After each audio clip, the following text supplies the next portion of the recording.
Hello అండి అందరికీ welcome back to my channel. Welcome to NJT vlogs and lifestyle.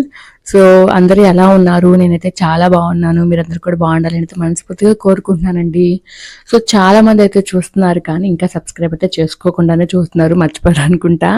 So కిందన్న subscribe బటన్ని click చేయండి, పక్కన ఉన్న బెల్ ఐకాన్ కూడా ప్రెస్ చేయడం వల్ల నా వీడియోస్ అనేవి మీకు నోటిఫికేషన్ రూపంలో వస్తాయన్నమాట.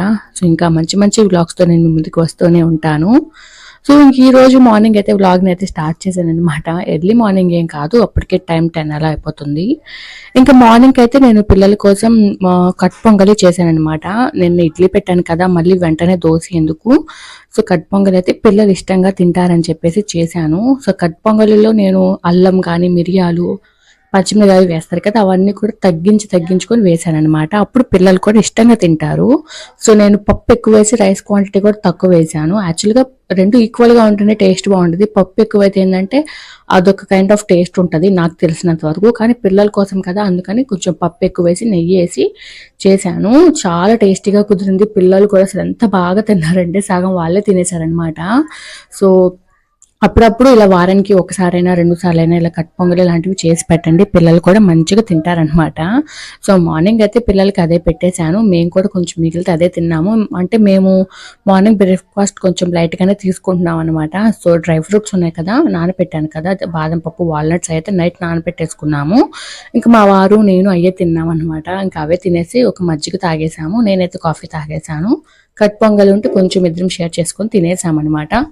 ఇంకా మా బుట్టిగాని కూడా స్కూల్కి అయితే పంపించేశాను. రీసెంట్గానే యూనిఫామ్ కూడా తీసుకున్నాం. వాడికి ఫస్ట్లో లేదని చెప్పారు, తర్వాత మళ్ళీ తీసుకోమంటే అవి తీసుకొని స్టిచ్ చేయించుకునేసరికి 10 days పైన పట్టింది. ఇప్పుడు డైలీ యూనిఫామ్ కూడా వేసుకుంటున్నారు. అదే బెటర్ అండి. రోజు ఏం డ్రెస్ వేయాలా అనేది ఒక పెద్ద థాట్ అయిపోతుంది. సో యూనిఫామ్ అనుకోండి వారానికి ఒకసారి కాబట్టి మంచి డ్రెస్ వేసేసి పంపించేయచ్చు అనమాట. ఇంకా మా చిన్నోడు కూడా స్నానాలు అవి చేయించేసి పడుకోబెట్టేశాను. ఇంకా అన్ని పనులు అయిపోయినాయి. ఇంక ఇల్లంతా క్లీన్ చేసేసుకొని కిచెన్ దాంట్లో అన్ని కడిగేసేసుకున్నాను. ఇంకా అవన్నీ కూడా ఇప్పుడు ఇక్కడ సర్దుకుంటున్నాను. ఫస్ట్ నేను చేసే పని ప్రశాంతంగా నా ఫేస్ వాష్ చేసేసుకొని హెయిర్ సెట్ చేసేసుకొని కాఫీ పెట్టేసుకుంటాను. సో మా వారు ఉన్నా లేకపోయినా, అంటే ఆయన అరౌండ్ 10కి అలాంటి ఆయన టైం కుదిరినప్పుడు ఆయన వెళ్ళిపోతాడు. ఆయన ఉన్నా లేకపోయినా ఆయనకి మజ్జిగ చేసి పెడితే ఆయన తాగేస్తాడు. నేను మాత్రం హ్యాపీగా మార్నింగ్ రొటీన్ అంతా అయిపోయిన తర్వాత హ్యాపీగా కూర్చొని కాఫీ తాగుతాను. ఈలోపు బియ్యం కూడా కడిగి పెట్టేసుకున్నాను అనుకోండి, కర్రీ నిదానంగానే చేసుకోవచ్చు. బియ్యం కడిగి పెట్టుకుంటే ఏంటంటే మధ్యాహ్నం ఎప్పుడైనా 11కి 11:30కి అలా వండుతాను. అంటే మా బుట్టిగాడు వచ్చేది 12కి కదండి, మా పెద్ద అబ్బాయి. సో వాడు వచ్చే టైంకి వేడిగా తింటారనమాట పిల్లలు చక్కగా. అంటే వేడిగా తినడం వల్ల ఏంటంటే 2 ముద్దలు ఎక్స్ట్రా తింటారు, హెల్త్కి కూడా మంచిది కాబట్టి నేను ఫస్ట్ నుంచి కూడా పిల్లలకి అలాగే పెడతాను. సో వాళ్ళే ఇష్టంగా తింటారు, 2 ముద్దలు ఎక్స్ట్రా తింటారు అని చెప్పేసి నేను మధ్యాహ్నానికి వండుతాను. కర్రీ ఏంటంటే ఇవాళ మా ఇంట్లో ప్రాన్స్ అనమాట. మాకు ఇళ్ళ దగ్గరికి వస్తారు అనమాట తెలిసిన వాళ్ళు, అంటే డైలీ కస్టమర్స్ లాగా మేము వాళ్ళకి. సో మా వారికి రొయ్యలంటే ఎక్కువ ఇష్టము, ఎందుకంటే చేపలు కానీ రొయ్యలు కానీ ఎక్కువ తిన్నా ఏం కాదు. ఇప్పుడు చికెన్ కానీ ఇలాంటివి తిన్నప్పుడు ఏంటంటే బాడీ హీట్ ఎక్కేసిద్ది, ఎక్కువ తినకూడదు అని అంటారు. ఆబ్వియస్లీ మేము వారానికి ఒకసారి చికెన్ కానీ మటన్ కానీ ఏదో ఒకటి తెచ్చుకుంటాం. ఈ సండే మేము మటన్ తెచ్చుకున్నాము. సో ఇంకా ఇంటి దగ్గరికి వచ్చారు కదా అని రొయ్యలు తీసుకున్నారు, లేదంటే ఫిష్ ఇలా ఏదో ఒకటి తీసుకుంటాం. అంటే వెజ్ నాన్ వెజ్ రెండు కూడా మేము మేనేజ్ చేసుకుంటూ ఉంటాం అనమాట. ఇంక ఈరోజు అయితే ప్రాన్స్ చేస్తున్నాను. పిల్లలు తింటారా తినరా అనేది పెద్దగా ఐడియా లేదు, కానీ అలవాటు చేయాలి కదండి. ఇప్పటి నుంచి మనం చిన్నగా అలవాటు చేసుకుంటే పెద్దయ్యాక వాళ్ళు అన్నీ తినగలుగుతారు. మనం అలా ఒక్క చికెన్ అలవాటు చేసేస్తే కష్టం. పిల్లలకి చికెను మటను ఫిష్ ప్రాన్స్ కూరగాయల్లోనూ అన్ని రకాల కూరగాయలు అంటే వాళ్ళకి నచ్చే విధంగా ఎలా చేసి పెట్టాలి మనకు ఐడియా ఉంటుంది, మన పిల్లలు ఎంతవరకు తింటారు ఏందని.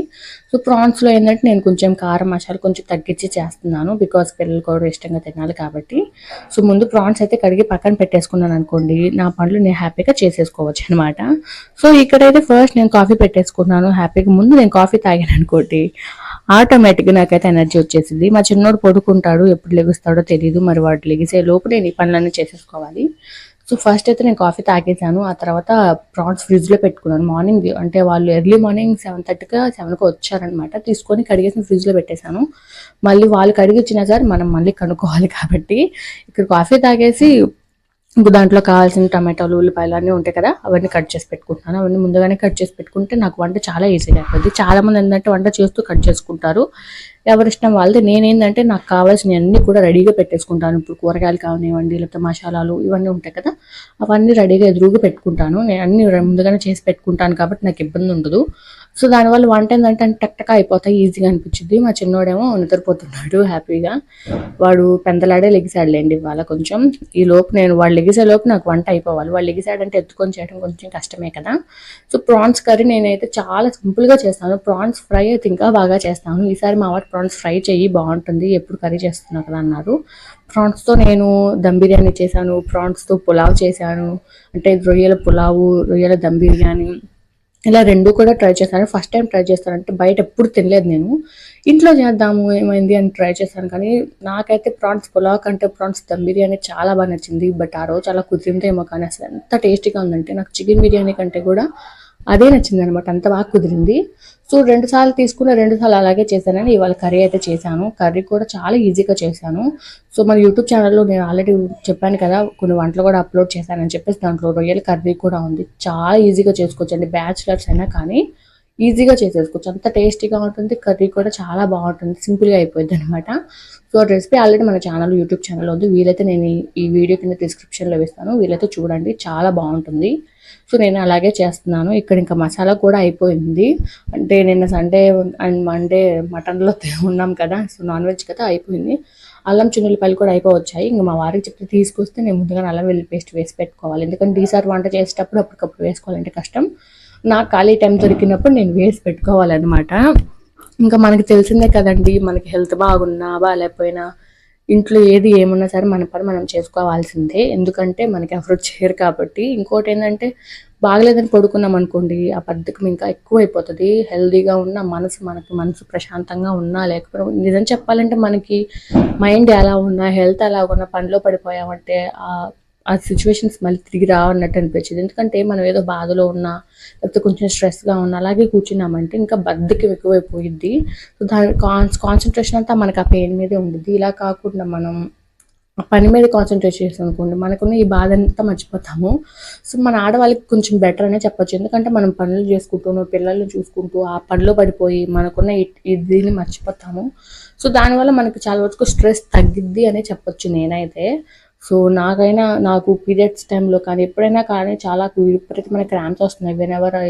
నేను డెలివరీ అయిన తర్వాత నుంచి కూడా నాకు పీరియడ్స్ టైంలో ఎక్కువ క్రాంప్స్ వస్తున్నాయి, విపరీతమైన పెయిన్స్ వస్తున్నాయి. అలా అని చెప్పేసి అలాగే కూర్చున్నానంటే నాకు ఇబ్బంది అయిపోతుంది, ఇంకా మూడ్ ఆఫ్ అయిపోతాను, క్రాంకీ అయిపోతాను. పడుకొనే ఉంటే ఏంటంటే చిరాకు అనిపించింది. మన ఆడవాళ్ళకి మనం పని లేకపోయినా కానీ చేసుకుంటూనే ఉంటాం, లేని పని కూడా పెట్టుకుంటూ ఉంటాం అనమాట. అంటే మనకి అసలు ఖాళీగా కూర్చోబుద్ది కాదు. పెళ్ళికి ముందు ఏంటంటే మనం అలాగే కూర్చునే వాళ్ళం, టైం దొరికితే చాలా పడుకోవచ్చు, టీవీ చూడొచ్చు, ఫోన్ చూడొచ్చు, ఇలాంటి మైండ్ సెట్లో ఉండేవాళ్ళము. కానీ ఇప్పుడు ఏంటంటే ఖాళీగా ఉంటా, కిచెన్లో ఏదో పని ఉంది చేసుకోవచ్చు కదా, ఎందుకు ఖాళీగా అనిపించింది. పెళ్ళికి ముందు ఏంది అంటే మనం మన గురించి ఆలోచిస్తాము, అంటే ఫ్యామిలీ గురించి అమ్మ నాన్న ఉన్నారు కదా అన్నట్టుగా ఆలోచిస్తాము. వన్స్ పెళ్ళి అయిపోతే అమ్మాయిలాగా ఉండే అల్లరి చేసే మనము ఒక అమ్మలాగా మారిపోయే ఒక బాధ్యత అనేది వచ్చేస్తుంది. సో పెళ్ళి అయిపోయిన తర్వాత ఆటోమేటిక్గా ఫ్యామిలీ రెస్పాన్సిబిలిటీస్ అన్నీ మనకే వచ్చేస్తాయి. ఇంట్లో పనులు చూసుకోవాలి, పిల్లల్ని చూసుకోవాలి. సో ఆ కైండ్ ఆఫ్ మోడ్లోకి ఆటోమేటిక్గా మనం వెళ్ళిపోతాము. అప్పట్లాగా ఉండాలన్న ఆలోచన కూడా మనకి రాదు. ఒకవేళ ఖాళీ టైం దొరికినా హ్యాపీగా టీవీ చూద్దామనో లేకపోతే ఫోన్ చూద్దామని అని కూడా అనుకోము. ఏదో ఒక పని చేసుకోవాలి, లేకపోతే కిచెన్లో అది క్లీన్ చేసుకోవాలి, లేకపోతే వాష్రూమ్ క్లీన్ చేయాలి, ఇలాంటి మైండ్ సెట్తోనే ఉంటాము. నాకే అనిపిస్తుంది ఒక్కొక్కసారి ఆలోచిస్తే, పెళ్ళికి ముందు నేను ఇలా లేను కదా, ఏంటి ఇంత చేంజ్ అయిపోయానా అనిపిస్తుంది. ఒకప్పుడు ఖాళీ టైం దొరికిందంటే అసలు ఒకటే నిద్రపోయేదాన్ని, భలే నిద్రపోయేదాన్ని మార్నింగ్స్ టైంలో, లేదంటే ఒకటే యూట్యూబ్ చూసుకోవటం అలాగా. ఇప్పుడు నాకేంటంటే ఖాళీ టైం దొరికిందంటే కమ్మగా యూట్యూబ్ లేదన్నా వ్లాగ్స్ పెట్టుకోను, లేకపోతే నాకు నచ్చిన సాంగ్స్ పెట్టుకొని వింటూ ఇంట్లో పనులన్నీ చేసేసుకుంటున్నాను. ఇప్పుడు నాకు ఆ టైం కూడా దొరకట్లేదు. సో యూట్యూబ్ స్టార్ట్ చేశాను కదా, నాకున్న ఖాళీ టైంలో నాకు ఇంపార్టెంట్ షార్ట్స్ తీసుకోవటం, లేకపోతే ఇలాంటి లాంగ్ వీడియోస్ తీసుకోవటం, లేకపోతే టైంలో చెప్పాను కదా వాయిస్ ఓవర్ ఇచ్చుకోవటం, ఇలా సరిపోతుంది నాకు. సో పెళ్ళైతే అందరూ మారిపోతారు, దాన్ని మీరు ఎంతమంది అనుకుంటున్నారు. కొత్తగా పెళ్ళైన వాళ్ళందరికీ కూడా కొంచెం కష్టంగానే ఉంటుంది. కానీ ఒక 1-2 years అయినా కంప్లీట్ అయితేనే మనం ఆ కైండ్ ఆఫ్ మోడ్లోకి వచ్చేస్తాం అనమాట. ఇంకా ఇక్కడైతే నేను ప్రాన్స్ కర్రీ చేస్తున్నానని చెప్పాను కదండి. సో ప్రాన్స్ కర్రీ చేస్తున్న గ్యాస్ స్టవ్ కూడా క్లీన్ చేస్తున్నాను. పెద్దగా టైం కూడా ఏమి అవ్వలేదు, అప్పటికి మేబీ ఒక 10-20 అలా అయి ఉంటుంది. సో ఎర్లీగానే అయిపోయింది, వంట కూడా పెద్దగా ఏం లేదు. ఏముందండి, మార్నింగ్ టిఫిన్ అన్ని పనులన్నీ అయిపోతే మనకి ఆఫ్టర్నూన్కి పెద్దగా ఏం పని ఉండదు. అందుకు వంట మనం ఎక్కువగా పెట్టుకోలేదు. నేను ప్రాన్స్ కర్రీ అనేది చాలా సింపుల్ కర్రీ, బియ్యం కడిగి పెట్టేశాను కదా. సో మా అబ్బాయి మధ్యాహ్నం వస్తుంది కాబట్టి అలాగో వేడి వేడిగానే వండేస్తాను. సో ప్రాన్స్ కర్రీ ఎంతసేపు ఉడుకుతుంది చెప్పండి. ప్రాన్స్ కర్రీ ఉడుకుతానే ఉంటే ఈ గ్యాప్లో నేను కిచెన్ కూడా క్లీన్ చేసేసుకుంటున్నాను. ఐ మీన్ గ్యాస్ కూడా క్లీన్ చేసుకున్నాను. సో మార్నింగ్ పొంగల్ చేశానని చెప్పాను కదా, అది కొంచెం పొంగిపోయింది. అది చూస్తుంటే చాలా చిరాగ్గా ఉంది. సో మనం ఖాళీగా ఉంటే చేతులు కుదిరిగా ఉండవు కదా, సరే ఖాళీగా ఎందుకు కూర్చోవటం, ఇదన్నా క్లీన్ చేసుకుందాంలే అని చెప్పేసి మొత్తం శుభ్రంగా క్లీన్ చేసేసుకుంటున్నాను. సో ఒక పొయ్యి మీద అది పెట్టేసి ఇది క్లీన్ చేసుకుని మళ్ళీ దాని మీద అది పెట్టేసి క్లీన్ చేసుకుంటున్నాను అనమాట. అంత పిచ్చి. ఐ మీన్ ఉంటారు మనలాంటి వాళ్ళు చాలా మంది, సింకులు అంట్లు చూసి కూడా పడుకోలేము. అవి కడుక్కున్న దాకా మైండ్కి ప్రశాంతతే ఉండదు అనమాట. సో ఇక్కడైతే ప్రాన్స్ కర్రీలో కొంచెం వాటర్ పోసేసి పెట్టేసాను. అంటే చాలా మంది ప్రాన్స్ కర్రీని చిక్కగా ఇష్టపడతారు. సో మా వారికి ఏంటంటే కొంచెం ఎట్లా ఉండాలంటే ఇగురులాగా ఉండాలన్నమాట. అంటే ఫ్రై కాదు, గ్రేవీలా కాకుండా ఇగురులాగా ఉండాలి. ఆ రోజు కూడా చాలా బాగా కుదిరింది. సో తర్వాత ఇంకా అయిపోయింది కదా, ఇంకా దోశకి వేద్దాం అనేది అనుకుంటున్నాను. అంటే మొన్న ఇడ్లీ వేసానని చెప్పేశాను, ఈ రోజు ఏమో పొంగల్ చేశానని చెప్పాను కదా. సో ఇంకా రేపు టిఫిన్కి ఏం వేయాలా అని ఆలోచిస్తుంటే ఇంకా దోశకి అయితే వేస్తున్నాను. వారానికి ఒకసారి దోశ, ఇడ్లీ, పొంగల్, ఉప్మా ఇలా 4-5 రకాలు చేస్తుంటాను. రోజు ఒకటే టిఫిన్ తినాలంటే వాళ్ళకు కూడా ఇబ్బంది ఉంటుంది. మళ్ళీ వీక్ స్టార్ట్ అయ్యేసరికి మళ్ళీ ఆ ఫుడ్ రొటీన్ స్టార్ట్ అవుతుంది అనమాట. ఇంక నేను మార్నింగ్ మనం అంతకు మించి ఇంకేం చేస్తాను చెప్పండి. ఇంకా మనకి అవైతే అలవాటైన ఫుడ్స్ ఎవ్రీడే అయ్యే తింటాం కాబట్టి ఇంకేదైనా స్పెషల్గా చేయాలనుకుంటే నేను ఈవినింగ్ టైంలో చేస్తాను. పిల్లలు స్కూల్ నుంచి వచ్చాక చక్కగా తింటారు కాబట్టి. ఇంకా ఇక్కడైతే వేసి పెట్టేస్తున్నాను. నేను దోశలకి వేసేటప్పుడు ఎప్పుడైనా 1:3 క్వాంటిటీ తీసుకుంటాను. దాంతోపాటు కొంచెం మెంతులు వేస్తాను లైట్గా, అంటే ఒక 5-6 లేదంటే ఒక 8 అలా వేసుకుంటే, ఎక్కువ వేస్తే మళ్ళీ చేతి వస్తాయి. అలాగే పచ్చిశనగపప్పు వేస్తాను. సో టేస్ట్ చాలా బాగా వస్తుంది. అలా వేయటం వల్ల ఏంటంటే క్రిస్పీగా ఉంటాయి అండ్ వేడివేడిగా ఉన్నప్పుడు ఏంటంటే మీకు క్రిస్పీ అనిపిస్తుంది. చల్లబడిపోయాక చెక్క మొక్కల్లా అవ్వకుండా చాలా ఎర్రగా మెత్తగా చాలా బాగుంటాయి దోశలు మాత్రం. ఈ టిప్పు నేను మా మమ్మీ దగ్గర చూసి తెలుసుకున్నాను అనమాట. ఇప్పుడు నేను మీకు 2 టాప్స్ చూపిస్తున్నానండి. సో దోశకైతే వేసేసాను. సో ఈవినింగ్ వేస్తాను అనమాట. ఇక్కడ నేను 2 టాప్స్ అయితే తీసుకున్నాను. ఈ టాప్స్ మన ఎన్జైటీ ఫ్యాషన్స్లోవే అనమాట. సో నేను చెప్పాను కదా నా దగ్గర చీరల బిజినెస్ ఉందని చెప్పేసి, ఈ టాప్స్కి సంబంధించిన వీడియోస్ ఆల్రెడీ మన ఛానల్లో ఉన్నాయి. అంటే నేను స్టార్టింగ్లో అప్లోడ్ చేశానని చెప్పాను కదా, సో అప్పుడు ఉన్నాయన్నమాట. కావాలంటే మీరు చూడొచ్చు. సో నాకెందుకు ఇంక ఈ మధ్య ఇంట్లోనే డ్రెస్సులు వేసుకోవాలనిపిస్తుంది. ఎందుకంటే పెళ్ళికి ముందు ఏంటంటే మనకి నైట్ అనేది అలవాటు ఉండదు. ఇంకా పెళ్ళి అయిపోయిన తర్వాత ప్రెగ్నెన్సీలో ఉన్నప్పుడు, ఆఫ్టర్ డెలివరీ తర్వాత ఏంటంటే మనకి ఫీడింగ్ ఇచ్చే టైంలో ఏంటంటే నైటీలే అలవాటు అయిపోతాయి. అవి అలవాటు అయిపోయి డ్రెస్సులు వేసుకుంటుంటే అబ్బా నైట్లు అయితే చాలా కంఫర్ట్గా ఉంటాయి కదా అనిపిస్తుంది. కానీ ఇప్పుడు నేను వీడియోస్ తీసుకుంటున్నాను అండ్ నాకు అలవాటు లేదు కదా, మళ్ళీ ఓకే డ్రెస్సులు వేసుకుందాం ఎక్కడికైనా వెళ్ళాలన్నా, లేకపోతే వీడియోస్ షూట్ చేసుకున్నప్పుడు ఎక్కువగా నైటీలోనే ఉండిపోతున్నానని చెప్పేసి ఇంట్లో డ్రెస్లే వేసుకుంటున్నాను. సో ఈ 2 టాప్స్ అయితే నేను తీసుకున్నాను. ఆల్మోస్ట్ స్టాక్ అంతా అయిపోయింది. ఒక 3-4 ఏమో ఉన్నట్లున్నాయండి టాప్స్. సో వాటిలో నేను కొంచెం థిక్ కలర్స్ ఈ 2 తీసుకున్నాను. సో ఈ ప్యూర్ కాటన్ అనమాట, కంఫర్ట్గా కూడా ఉంటాయి. వీటికి సంబంధించిన షార్ట్స్ కావాలంటే కింద నేను ఇస్తాను చూడండి. ఇంకా అన్నం అయితే వండేసాను, ఇది కూడా చేసేసాను. మా పిల్లలు వస్తే పెట్టేశాను అనమాట, చక్కగా తిన్నారు. సో వాళ్ళు తినేటప్పుడు మనకి కుదరదు కదా వీడియో తీయటము. సో ఇంకా హ్యాపీగా తినేశారు. మా బుడ్డిగాడు స్కూల్కి వెళ్ళేశాడు, మా చిన్నోడు కూడా పడుకున్నాడు. ఇంక నిద్రపోయాము. నిద్రపోయేట తర్వాత చాలా గ్యాప్ వచ్చేసింది. ఇంకా లెగిసి వెంటనే బట్టలే మడతేసేసుకుంటున్నాను. నాకున్న చిన్న చిన్న పనులన్నీ చేసేసుకున్నాను మా బుడ్డిగాడు స్కూల్ నుంచి వచ్చేసరికి. సో కొంచెం ఎర్లీగానే లేచాము, ఎందుకంటే వాడు ఉంటే ఏంటంటే వాడు పడుకుంటాడు కాబట్టి వాడితో పాటు మేము కూడా 4-4:30 వరకు అలా పడుకుంటాము. వాడు స్కూల్కి వెళ్తాడు కదా, ఇంకా వాడు స్కూల్కి వెళ్ళాడంటే మనకు అసలు టైం కుదరదు. వాళ్ళకి 3:15 కల్లా మేము లేకవాల్సిందే. సో వాడు వచ్చేసే గ్యాప్ నేను బట్టలు మడతేసుకోవటం, ఇల్లు చుమ్ముకోవటం ఇలాంటి చిన్న చిన్న పనులన్నీ చేసుకుంటూ ఉంటాను కదా. ఇంక ఇక్కడైతే టీ పెట్టేసుకుంటున్నాను. టీ పెట్టేసుకుని కొంచెం సేపు టీ తాగితే కొంచెం రిలాక్స్ అవుతాను. టీ తాగిన తర్వాత దోశ పిండికి వేద్దాంలే అని అయితే అనుకుంటున్నాను. సో దోశకి ఎప్పుడో మార్నింగ్ 11:30కో వేసినట్టున్నాను, 11కి వేసానులేండి. సో ఇప్పుడు దోశకి అయితే వేసేస్తాను. మా దగ్గర ఉన్న గ్రైండర్ కూడా నేను మీకు చూపించాను కదా లాస్ట్ వీడియోలో, గ్రైండర్కి ఎలా వేసుకోవాలని. అలా వేసుకోవటం వల్ల మీకు ఇప్పుడు మీకు కేజీ అనుకుంటే కేజీ వేయకండి, 800 గ్రామ్స్ 900 గ్రామ్స్ అలా వేసుకోండి. మరీ ఎక్కువ వేస్తుందంటే లోడ్ ఎక్కువ అయిపోతుంది, ఓవర్ హీట్ అయిపోతుంది. అలాగే మీరు గట్టిగా ఇడ్లీ పిండి పునుగులు అంటారు కదా బోండాలు, వాటి కోసం అయితే కష్టం. ఎందుకంటే ఎక్కువ థిక్ అయ్యే కొద్ది ఏంటంటే మీకు ఎక్కువ తిరగలేదు పిండి. సో వాటర్ పోసుకుంటూ లూజ్గానే వేసుకోవాలి.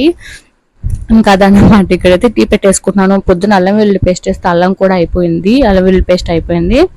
ఇక్కడ అల్లం ముక్కలు కూడా కొన్నే ఉండి మొన్న వీడియోలో చూపించాను కదా నేను కట్ చేసేది. సో అల్లం ముక్కలు కూడా అయిపోయింది, తెప్పించాలి. అల్లం చిల్లులపై తెప్పించేస్తే మళ్ళీ అల్లం వెల్లుల్లి పేస్ట్ వేసి పెట్టుకుంటాను. నేను వీక్లీ వన్స్ చేసుకుంటానండి. అలా అయితే నాకు ఈజీగా ఉండంటే ఫ్రెష్గా ఉన్న ఫీలింగ్ వచ్చింది. ఎక్కువ రోజులు ఉన్న మనం ఆయిల్ అవన్నీ వేస్తాం కదా, అయినా కూడా నాకు అంత కంఫర్ట్ అనిపించదు. నేను ఇలాగే చేసి పెట్టుకుంటాను. ఇక్కడైతే ఇంకా పొయ్యి మీద టీ అయితే పెట్టేశాను. మా పిల్లలు ఏమో బయట ఆడుకుంటూ ఉన్నారనమాట. మా వారు వచ్చారు. మా బుడ్డిగాడు హోంవర్క్ కూడా చేపించేసేయాలి. సో వాడు స్కూల్ నుంచి వచ్చాడే అంటే ఆ మూడ్ లోనే ఉంటాడు కాబట్టి హోంవర్క్ కూడా చేపించేస్తే హ్యాపీగా చేసేసుకుంటాడు అనమాట. ఇక్కడైతే ఇంక టీ పెట్టేస్తూ ఉన్నాను. ఇంకా టీ అయితే పెట్టేసి మా నాయనమ్మకి ఇచ్చేసాను. మా నాయనమ్మ కూడా తాగేసిన తర్వాత నేను కూడా తాగేసాను. మా నాయనమ్మ మోస్ట్లీ ఇక్కడే ఉంటుంది, ఎందుకంటే నేను ఒక్కదానే ఇద్దరు పిల్లల్ని చూసుకోవడం కష్టం కదా.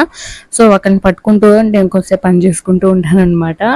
ఇంకా టీ అయితే తాగేసాను. కొంచెం సేపు ఆగేసి ఇంకా గ్రైండర్కి అయితే వేసేసాను. చూసారు కదా ఎంత బాగా మెదుగుతూ ఉందో. ఇలా మూత పెట్టేసుకోండి, మూత పెట్టుకోకపోతే ఏదైనా డస్ట్ పడినా మనకు తెలియదు కదా ఏం పడతావేమో అని. ఇక్కడ చూస్తే ఎంత ఫ్రీగా తిరుగుతుందో, కొంచెం వాటర్ ఎక్కువ పోసుకుంటే అంత ఫ్రీగా తిరిగిద్ది అనమాట. ఇక్కడ నేను సద్దన్నం వేస్తున్నాను. మోస్ట్లీ అందరికి తెలిసే ఉంటుంది, దోశ పిండిలో ఇలా సద్దన్నం వేసుకోండి. స్టార్టింగ్ లోనే వేయండి, పిండి అంతా మెదిగిపోయిన తర్వాత ఎప్పుడు లాస్ట్ లో కాకుండా మీరు పప్పు వేసిన ఒక 1-2 minutes కి ఇలా సద్దన్నం వేసుకోండి. లేదు మేము సద్దన్నం వేయము, మాకు ఇష్టం లేదు అనుకుంటే మీ దగ్గర అటుకులు ఉన్నా కానీ అటుకులు కూడా వీటితో పాటు నానబెట్టేసుకొని నీళ్ళు స్ట్రెయిన్ చేసేసుకొని వేసుకోవచ్చు. అటుకులు వేసినా కూడా చాలా బాగా వస్తాయి. సో అటుకులు ఎందుకు, మాకు పొద్దున్న సద్దన్నం ఉంది కదా అని చెప్పేసి నేను అవైతే వేసేసాను. మీ ఇష్టం అనమాట, ఏదైనా వేసుకోవచ్చు. ఏది వేసినా కూడా మీకు సేమ్ రిజల్టే ఉంటుంది, టేస్ట్ కూడా చాలా బాగుంటాయి. ఇక్కడైతే గ్రైండర్కి వేసేసాను కదా, చూసారు కదా ఎంత బాగా మెదుగుందో. ఇక్కడ లూజ్ గానే ఉండాలి. నేను మీకు చేయి పెట్టి చూపిస్తాను. ఎంత లూజ్ గా ఉంటే ఏంటంటే మీకు గ్రైండర్ పాడవకుండా ఉంటది అనమాట. గట్టిగా వేసంటే గ్రైండర్ స్లోగా తిరుగుతుంది, ఓవర్ హీట్ అయిపోతుంది, సరిగ్గా మెదగదు కూడా. అదనమాట ఈ వీడియోని ఇక్కడ ఎండ్ చేస్తున్నాను. వీడియో నచ్చితే ఒక లైక్ చేసి సబ్స్క్రైబ్ చేసుకోండి. ఈ వీడియోని ఎండ్ వరకు చూడండి. Thank you so much for watching. మరి మీ ముందుకు వస్తాను. బాయ్.